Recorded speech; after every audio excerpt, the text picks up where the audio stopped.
Welcome to Decisive Point, a U.S. Army War College Press production, featuring distinguished authors and contributors who get to the heart of the matter in national security affairs. Decisive Point welcomes Colonel Jason P. Clark, Ph.D., author of U.S. Army Reforms in the Progressive Era, featured in Parameter's Spring 2021 issue. Colonel Clark is a U.S. Army strategist and the author of Preparing for War, The Emergence of the Modern U.S. Army, 1815 to 1971. In 1971, our inaugural issue, we published an article by Gunther Eyck where he assessed reforms enacted under U.S. Secretary of War Henry L. Stimson during the Progressive Era, which was 1896 to 1916. So for our 50th anniversary, you kindly wrote a retrospective on the article. What I'd like for our listeners is if you could talk about Stimson's reforms in brief and what Eyck had to say about them.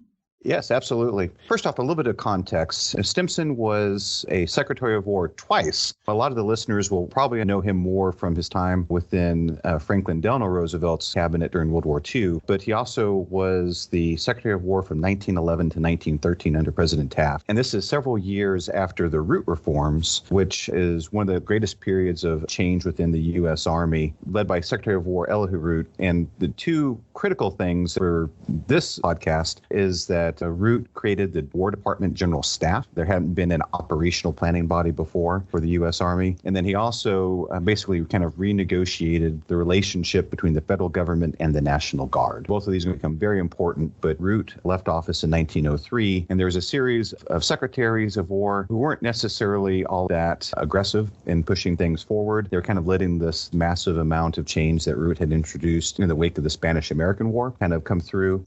The next really activist secretary was Stimson, who came on in 1911. The second big thing that Eyck talks about is this geographical and organizational reorganization that Stimson had started off. And once again, this is building on Root's work. As I had mentioned, he kind of renegotiated the terms on which the federal government interacted with the National Guard. Stimson was trying to make a much more total force. We did not have any permanent organization in the U.S. Army larger than a regimental size, and so a colonel-level command all the way up until this time period under Stimson. And so he reorganized the Army into standing divisions so that way the same organization that we used to align general officers to units and we used for administration would be the ones that we would march off to in war. So this basically involved in integrating the National Guard into a larger total Army construct. Also, they wanted to reorganize the Army into kind of mobilization clusters that were near to the coast and to other places that would be fought over. So this introduced the idea of shutting down a lot of the old frontier posts that were no longer needed for frontier constabulary duty. And there's a lot of congressional friction that went along with this. And so they were successful in reorganizing the Army in terms of its unit organization. They had absolutely, no luck whatsoever in terms of getting posts shut down.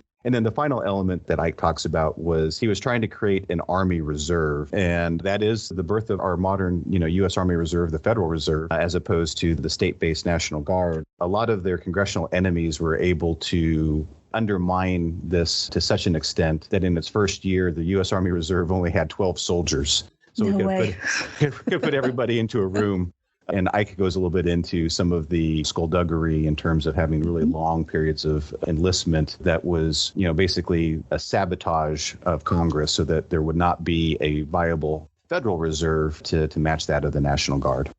In his article, you said that there were some crucial analytical failings in his assessment. Politics aside, he didn't really take into account the impact of broader society on progressive era military reforms. In Eyck's defense, he's factually correct as he lays out his case in these three different fights that went on. So if you were going to write a War College paper today, you would not do wrong if you were to cite Eyck because he tells you who the major players are and he talks about all the major events that go into this. What I try to kind of bring out in the article a little bit is, to me, it's incredible that he didn't go further than just that element. And so he essentially treated these conflicts at face value when in fact they were something a little bit deeper. And so to understand that, a little bit of background on the progressive era. It was a period in terms of industrialization, urbanization, a lot of immigration. And so demographics are coming over. This is, the height of, kind of like the Ellis Island era. And so there was some pretty wrenching political, economic, social, cultural change that was going on. Something that we have to kind of understand here is progressive is not the way that we define progressive in, 2021. At this time,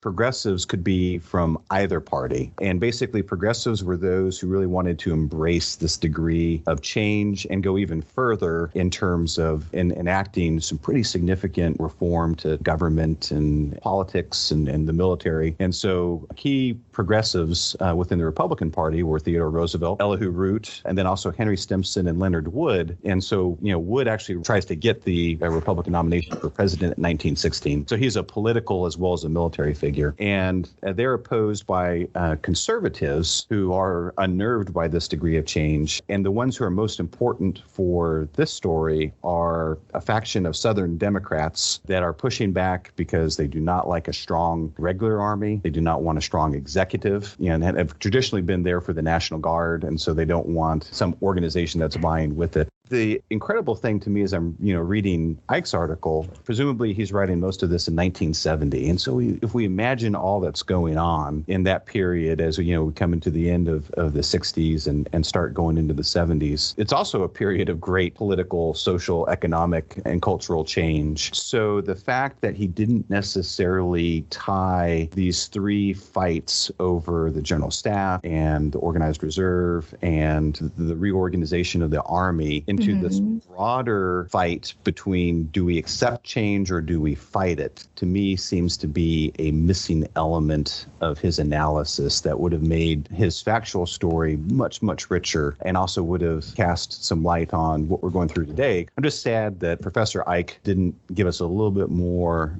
from his perspective on that, because it would have been fascinating to read. Was he yay or nay? So he was pro-Stimson, and there are many people who admire Stimson as a Secretary of War, and I'm a little bit harder on Stimson. I think that he and Wood pushed too hard, and so they had this huge blowback that really kind of hurt the Army because they had pushed too hard. But Eyck says that, hey, Stimson was effective. So in that sense, I think that he has a pretty good case to be made. When he talks about the reserve, Congressman James Hay of Virginia was one of the leading opponents in all three of these efforts. And he talks about Hayes' opinion about how long a enlistment should be for, private soldiers, as if that was really the issue. The part of the story he told well. I just don't think he told all the story or the most interesting bits. We definitely appreciate you giving us your thoughts on it. I really enjoyed this. I want to thank you for your time. Fantastic. All right. Well, hey, thanks for your time, Stephanie. This has been a lot of fun.